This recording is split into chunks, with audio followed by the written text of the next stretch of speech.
지구의 바다에서 일어나는 하나의 변화가 전 세계 70억 명의 삶을 뒤흔들 수 있다는 사실을 알고 있습니까? 태평양의 수온이 조금만 변해도 아프리카에서는 극심한 가뭄이 찾아오고 남미에서는 엄청난 홍수가 발생하며 호주에서는 거대한 산불이 번져나갑니다. 자연이 인간의 경고하는 엘니뇨와 라니냐에 대해 알아보겠습니다.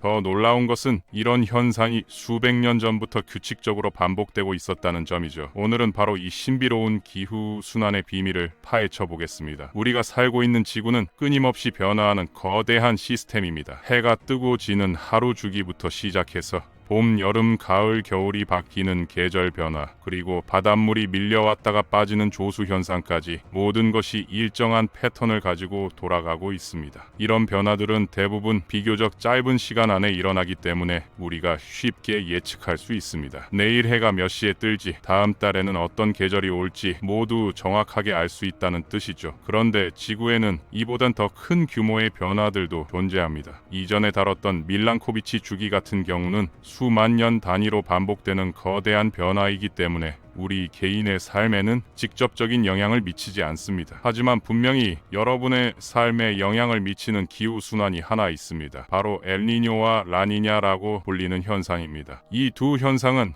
태평양에서 시작되지만 그 영향은 지구 곳곳에서 나타납니다. 최근 몇십 년간의 기록을 보면 이들의 파괴력이 점점 더 강해지고 있다는 사실을 알 수 있죠. 거대한 홍수가 도시를 집어삼키고 극심한 가뭄이 농작물을 말려 죽이며 심각한 기근이 수백만 명의 생명을 위협하고 바다 생물들이 대규모로 죽어가는 참사들이 연이어 발생하고 있습니다. 1998년에 발생했던 강력한 엘니뇨 현상은 전 세계 산호초의 16% 이상을 죽음으로 이끌었습니다. 이때부터 시작된 대량 산호 표백 현상은 지금까지도 계속되고 있으며 산호 생태계의 파괴는 해양 전체의 생물 다양성에 돌이킬 수 없는 타격을 주고 있습니다. 엘니뇨와 라니냐는 과연 무엇일까요? 왜 이 둘이 서로 연결되어 있으며 지구 전체에 어떤 영향을 미치는 걸까요? 수백 년간 전설로만 여겨졌던 이 매혹적인 기후변화의 과학적 원리를 오늘 함께 알아보겠습니다. 그리고 이것이 우리의 미래, 특히 2023년과 2024년에 어떤 의미를 갖게 될지도 함께 살펴보도록 하겠습니다. 엘니뇨라는 이름을 들으면 마치 옛날 이야기 속 등장인물 같다는 느낌이 드실 겁니다. 실제로 이 이름의 유래를 살펴보면 과학보다는 민간 전설에 더 가깝다는 걸 알 수 있죠. 17세기 남미 연안에서 고기를 잡던 어부들은 매년 크리스마스 시기가 되면 신기한 현상을 발견했습니다. 바닷물의 온도가 평소보다 훨씬 따뜻해지면서 물고기들이 자취를 감추는 일이 반복적으로 일어났던 것입니다. 어부들은 이 현상을 엘 니뇨 데 라 나비다드라고 불렀는데 스페인어로 성탄절의 아이 혹은 크리스마스의 소년이라는 뜻입니다. 이 어부들은 이 현상이 마치 아기 예수가 가져다주는 신비로운 선물이라고 생각했지만 실제로는 그들의 생계에 직접적인 타격을 주는 심각한 기후변화였습니다. 흥미롭게도 이들이 관찰한 현상은 단순히 지역적인 변화가 아니라 전 지구적 규모의 거대한 시스템의 일부였다는 사실이 나중에 밝혀졌습니다. 19세기 후반과 20세기 초반이 되어서야 과학자들은 전 세계 곳곳에서 일어나는 겉보기에는 전혀 관련 없어 보이는 다양한 기상 이변들을 하나로 연결하기 시작했습니다. 남미에서 홍수가 일어날 때 아시아에서는 가뭄이 발생하고 호주에서 산불이 번질 때 인도에서는 기근이 찾아오는 패턴이 있다는 사실을 발견한 것이죠. 20세기 중반에 이르러서야 이것이 단순한 지역적 현상이 아니라 엘니뇨 남방 진동이라고 불리는 전 지구적 규모의 순환 현상임이 밝혀졌습니다. 이 발견은 기후학 역사상 가장 중요한 순간 중 하나로 여겨지며 현대 기후 예측 시스템의 토대가 되었습니다. 이 순환은 대략 5년마다 반복되는 것으로 알려져 있지만 실제로는 2년에서 7년 사이에 불규칙한 간격을 보입니다. 우리가 이런 주기를 체계적으로 관찰하기 시작한 건 최근 수십 년의 일이지만 이 현상 자체는 훨씬 더 오래 전부터 존재해 왔습니다. 고대 잉카 문명의 기록에도 이와 유사한 기후 변화에 대한 언급이 남아 있을 정도입니다. 엘니뇨 남방 진동이 왜 발생하는지 이해하려면 먼저 평상시 태평양에서 어떤 일이 벌어지는지 살펴봐야 합니다. 적도 지역에서는 바람이 동쪽에서 서쪽으로 분다는 기본 원리부터 알아보죠. 이런 바람 패턴은 지구가 자전하면서 생기는 코리올리 효과 때문에 나타납니다. 재미있는 사실을 하나 말씀드리면 만약 지구가 돌지 않는다면 공기는 차가운 극지방에서 뜨거운 적도 쪽으로 직선으로 움직일 겁니다. 하지만 실제로는 지구가 계속 회전하고 있기 때문에 공기의 흐름이 휘어집니다. 극지방 근처에서는 공기가 거의 직선으로 움직이지만 적도에 가까워질수록 점점 더 많이 휘어지게 되죠. 적도에서 남북으로 30도 떨어진 지역에서는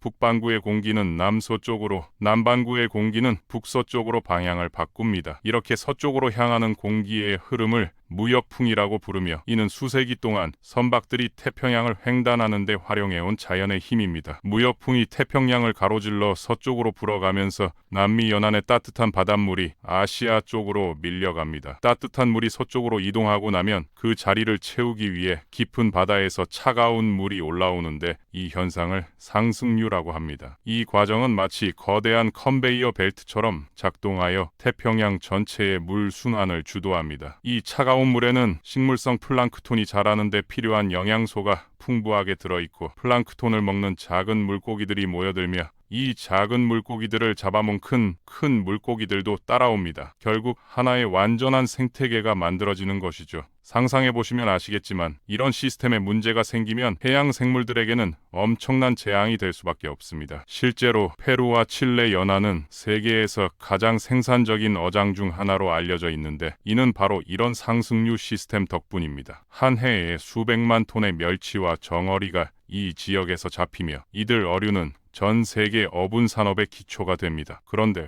엘니뇨가 발생하면 이 모든 시스템이 완전히 붕괴됩니다. 평상시 태평양의 상황이 이렇다면 엘니뇨는 이런 정상적인 상태를 완전히 뒤엎는 교란이라고 생각하시면 됩니다. 엘니뇨가 발생하면 무역풍이 약해지거나 아예 멈춰버립니다. 바람의 힘이 줄어들면서 아시아로 가야 할 따뜻한 물이 대신 남미 연안 근처에 쌓이게 되고, 깊은 바다에서 올라오는 차가운 물의 양도 크게 줄어듭니다. 그 결과 태평양 동쪽 지역에 따뜻한 물과 공기가 모인 거대한 덩어리가 만들어집니다. 이 따뜻한 물 덩어리는 때로는 텍사스주만큼 큰 크기에 이르기도 하며 평상시보다 2-4도 높은 온도를 보입니다. 이런 변화는 대기 순환 패턴에도 연쇄적인 영향을 미쳐 전 지구적 기상 이변을 불러일으킵니다. 상승류가 약해지면 영양소 공급이 중단되고, 플랑크톤을 먹고 살던 물고기들은 다른 곳으로 이동하거나 죽게 됩니다. 북미 대륙을 가로지르는 제트기류도 평소보다 남쪽으로 이동하게 되죠. 이런 변화의 결과로 미국부와 캐나다는 평소보다 더 따뜻하고 건조해지는 반면, 걸프 연안과 남미 대부분 지역에는 비가 더 많이 내립니다. 페루와 에콰도르는 보통 4월부터 10월까지가 우기인데, 엘니뇨가 심한 해에는 이 지역의 재앙 수준의 비와 홍수가 발생합니다. 1997년부터 1998년까지 이어진 강력한 엘니뇨 현상 당시 페루는 말 그대로 물바다가 되었습니다. 엄청난 홍수로 인해 다리들이 무너져 내렸고, 판자촌 전체가 1m가 넘는 두께의 진흙더미에 묻혀버렸죠. 총 25만 명의 사람들이 집을 잃었으며 경제적 피해액은 수십억 달러에 달했습니다. 평소에는 매우 건조한 기후를 보이는 툼베스 지역에는 연평균 강수량의 무려 10여 배나 되는 비가 쏟아졌습니다. 이는 마치 사막에서 폭포수가 쏟아지는 것과 같은 상황이었다고 생존자들은 증언했습니다. 아메리카 대륙을 벗어나면 엘니뇨의 영향은 도미노 효과를 일으키며 전 세계 날씨 패턴을 크게 바꿔놓습니다. 남미에서 비가 많이 내릴 때는 보통 남아시아와 호주에서 극심한 가뭄이 발생합니다. 인도에서는 심각한 기근이 기록되었고, 호주에서는 우기가 늦어지면서 대규모 산불이 발생할 위험이 높아집니다. 호주의 넓은 초원지대 특성상 여기서 나는 산불은 지구상에서 가장 파괴적인 수준이며, 2023년 말에 발생할 수 있는 산불에 대한 우려가 벌써부터 제기되고 있습니다. 최근의 지구온난화 추세를 고려하면 관계자들이 걱정하는 것도 당연합니다. 엘니뇨가 없었던 2020년에도 산불로 인한 악몽 같은 재앙이 펼쳐져 5천만 에이커의 땅이 잿더미가 되었다는 사실을 기억하시죠? 호주는 엘니뇨라는 거대한 화염 방사기가 겨누고 있는 말 그대로의 화약고나 마찬가지이기 때문에 현지 공무원들이 최악의 시나리오에 대비하는 건 지극히 현명한 선택입니다. 2019에 2020년 호주 산불 시즌 동안 10억 마리 이상의 동물이 죽었고, 3천만 에이커의 땅이 불에 탔으며 연기는 남미까지 퍼져나갔습니다. 전 세계적으로 보면 엘니뇨 현상이 일어나는 동안 평균 지표면 온도가 섭씨 0.1도 정도 상승합니다. 하지만 모든 엘니뇨가 심각한 피해를 가져오는 것은 아니며 어떤 경우에는 상당히 약한 형태로 나타나기도 합니다. 너무 걱정하시기 전에 이 점을 염두시기 바랍니다. 엘니뇨 현상은 보통 9개월에서 12개월 정도 지속되지만 드물게는 몇 년간 계속되는 경우도 있습니다. 세계의 기후는 수많은 요인들이 서로 영향을 주고받는 매우 복잡한 시스템입니다. 따라서 엘니뇨의 영향을 이해할 때는 기준이 되는 상황이 무엇인지를 상대적으로 파악하는 것이 중요하며 이것이 바로 같은 엘니뇨라도 해마다 다른 양상을 보이는 이유입니다. 또한 기후 변화로 인해 엘니뇨의 강도와 빈도가 변화하고 있다는 점도 주목해야 합니다. 라니냐는 엘니뇨 남방 진동의 반대편에 위치한 현상입니다. 엘니뇨가 더위를 가져오는 현상이라면 라니냐는 시원함을 가져오는 현상이라고 할 수 있죠. 물론 일부 지역에서는 오히려 온난화가 일어나기도 하지만 말입니다. 앞서 설명했듯이 엘니뇨는 적도 지역의 무역풍이 약해질 때 발생하는데 라니냐가 나타나는 동안에는 무역풍이 평소보다 훨씬 더 강해집니다. 엘니뇨를 정상 상태를 방해하는 현상이라고 본다면 라니냐는 정상 상태를 더욱 강화하는 현상이라고 이해하시면 됩니다. 무역풍이 강해지면 남미 연안에서 아시아 쪽으로 더 많은 따뜻한 물이 밀려가게 되고 그 결과 아메리카 근처에서는 차갑고 영양분이 풍부한 물이 더 많이 상승하게 됩니다. 어업 관점에서 보면 이런 상황은 엄난 횡재라고 할 수 있죠. 연어를 좋아하신다면 정말 운이 좋으실 겁니다. 라니냐 현상이 나타나는 동안에는 연어 같은 차가운 물을 선호하는 어종들이 평소라면 생존할 수 없었을 따뜻한 바다 지역으로까지 이동하게 됩니다. 오징어를 더 선호하신다면 오징어도 마찬가지입니다. 페루와 칠레의 어부들은 라니냐 해에 역대급 어획량을 기록하는 경우가 많습니다. 한편 아시아 지역에서는 적도의 따뜻한 물이 대량으로 유입되면서 습한 기후가 형성됩니다. 이는 엘니뇨 현상 중에 발생하는 가뭄과는 정반대 상황으로 열대성 폭풍의 급증으로 이어집니다. 필리핀과 인도네시아에서는 라니냐 해에 평소보다 훨씬 더 많은 태풍이 발생하며 이들 태풍은 더 강력한 경향을 보입니다. 북미에서는 제트기류가 평소보다 더 북쪽으로 밀려 올라갑니다. 이로 인해 미국 남서부에서는 가뭄이 발생하는 반면 태평양 북서부에서는 강수량이 증가합니다. 2022년 라니냐 현상으로 인해 미국 남서부의 대가뭄이 더욱 심화되어 1200년 만에 최악의 가뭄이 기록되었습니다. 후보댐 근처에 있는 미드호의 사진을 보시면 밝게 보이는 부분들이 있을 텐데 이곳들은 평소에는 물로 덮여 있어야 할 곳입니다. 이른바 욕조골이라고 불리는 이 현상은 수위가 얼마나 많이 낮아졌는지를 보여주는 생생한 증거입니다. 미드호의 수위는 역사상 최저치를 기록했으며 이로 인해 1930년대에 건설 중 사망한 작업자들의 유해가 다시 발견되는 충격적인 사건들이 발생하기도 했습니다. 이는 기후 변화가 얼마나 극적인 결과를 가져올 수 있는지를 보여주는 상징적인 사례입니다. 무역풍과 제트 기류에 대한 이야기를 들으시면서 라니냐가 허리케인 시즌에 어떤 영향을 미치는지 궁금하실 겁니다. 여러분이 어디에 사시는지에 따라 이 소식은 희소식이 될 수도 나쁜 소식이 될 수도 있습니다. 라니냐 기간 동안 대서양에서는 훨씬 더 심각한 허리케인 시즌이 나타나는 경우가 많습니다. 제트 기류의 변화로 인해 남대서양의 대기가 더욱 불안정해지기 때문이죠. 그런데 태평양 지역에서는 오히려 허리케인이 더 적게 발생합니다. 이는 지역별 영향이 얼마나 극적으로 다를 수 있는지를 보여주는 대표적인 사례입니다. 하지만 태평양 연안 주민들도 너무 안심하시면 안 됩니다. 엘니뇨는 라니냐와 완전히 반대되는 효과를 나타내기 때문입니다. 2020년과 2021년 라니냐 해에는 대서양에서 역대급 허리케인 시즌이 연속으로 발생했습니다. 한편 남미 태평양 연안 지역에서는 한때 어부들이 엘니뇨 대 나 나비다드라고 불렀던 따뜻한 크리스마스 바닷물을 더 이상 볼 수 없습니다. 실제로 어부들이 한때 라니냐를 엘 비에오, 즉 늙은이라고 불렀던 데에는 그럴 만한 이유가 있었습니다. 라니냐 현상이 나타나는 동안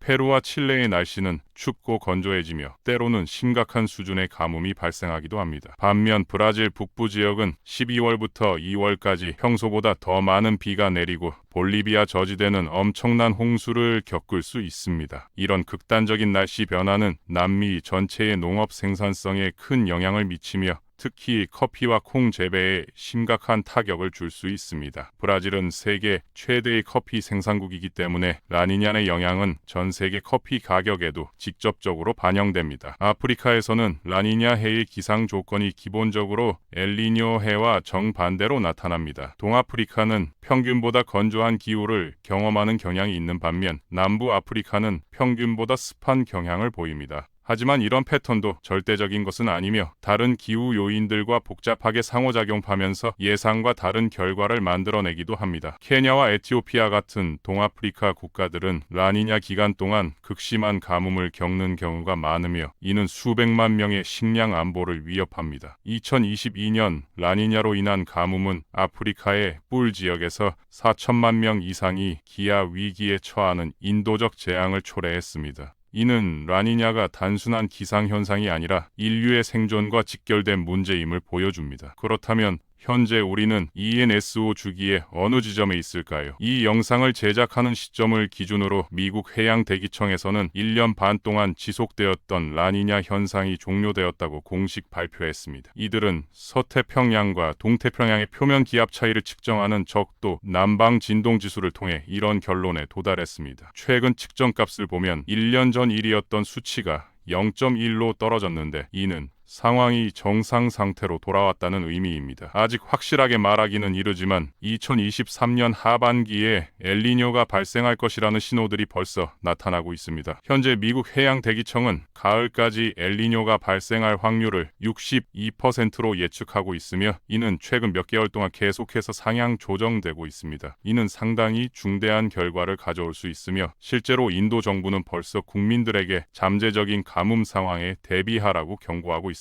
2023년에 엘니뇨가 발생할 것으로 예상할 수 있는 또 다른 근거도 있습니다. 이는 과거의 경험에 바탕을 둔 것입니다. 1950년대부터 체계적인 추적을 시작한 이래로 엘니뇨 현상이 발생하지 않은 기간이 4년을 넘은 적은 한 번도 없었습니다. 따라서 2023년에 엘니뇨 현상이 발생하지 않는다면 이는 5년 연속 엘니뇨가 없는 최초의 사례가 될 것입니다. 최근 태평양 해수면 온도 관측 데이터를 보면 엘니뇨 발생을 시사하는 여러 신호들이 감지되고 있습니다. 특히 태평양 중앙부와 동부 지역에서 평년보다 높은 해수면 온도가 관측되고 있으며 무역풍의 강도도 점진적으로 약해지고 있습니다. 이런 변화들은 모두 엘니뇨 발생의 전조 현상으로 해석됩니다. 만약 2023년 하반기에 정말로 엘니뇨가 발생한다면 그 영향은 2024년까지 계속될 가능성이 높습니다. 이는 전 세계 농업 생산량, 에너지 수요, 자연재해 빈도, 그리고 경제 전반에 광범위한 영향을 미칠 것으로 예상됩니다. 특히 기존의 지구온난화 추세와 결합되면 역대 최고 기온 기록들이 계속해서 갱신될 가능성이 높습니다. 저는 이것이 기후순환 연구가 인간의 생존 준비와 발전에 어떻게 도움이 될 수 있는지를 보여주는 훌륭한 사례라고 생각합니다. 이 지구에서뿐만 아니라 잠재적으로는 다른 행성에서도 말이죠. ENSO의 매혹적인 측면 중 하나는 지구의 복잡한 기후 시스템에 대한 깊은 통찰력을 제공한다는 점입니다. 이런 지식은 미래의 우주 탐사와 행성 개발에도 귀중한 자산이 될 것입니다. 만약 우리가 다른 행성에 정착하거나 지구와 유사한 환경으로 개조하려 한다면 우리 행성의 기후 요소들이 서로 어떻게 연결되어 있는지 이해하는 것이 매우 중요할 것입니다. 인간이 언젠가 화성이나 금성 혹은